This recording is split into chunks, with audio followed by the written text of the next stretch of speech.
আজ না অনেক দিন পর একটু টমেটো মাখা করছি। এখানে টমেটোটাকে ছোট ছোট করে কেটে নিয়েছি। আমি বড় দেখে 3টে টমেটো নিয়েছি। খুব খেতে ইচ্ছা করছিল টমেটো মাখা। এটা আমি একা খাবো না, পাম্মি আমাকে টমেটো কিনে এনে দিয়েছে, বললো মাখা কর, দুজন মিলে খাবো। আমার সাথে কিন্তু পাম্মিও এখন খুব খায় এটা, যদিও অনেক দিন পর খাচ্ছি। এখানে ধনে পাতা নিয়েছি, 2টো কাঁচা লঙ্কা নিয়েছি, ঝালটা বুঝে দেবো, বেশি ঝাল দিলে খাওয়া যাবে না। আর এই যে তেঁতুল। এখন এই যে টমেটো মাখা করব, দিয়ে আমি আর পাম্মি মিলে খাবো।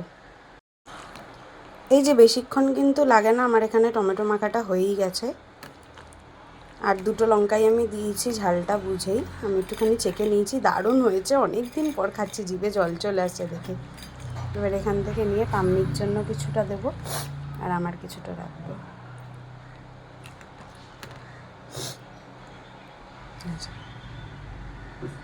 তোমরা কারা কারা ভালোবাসো কমেন্ট করে কিন্তু জানিও।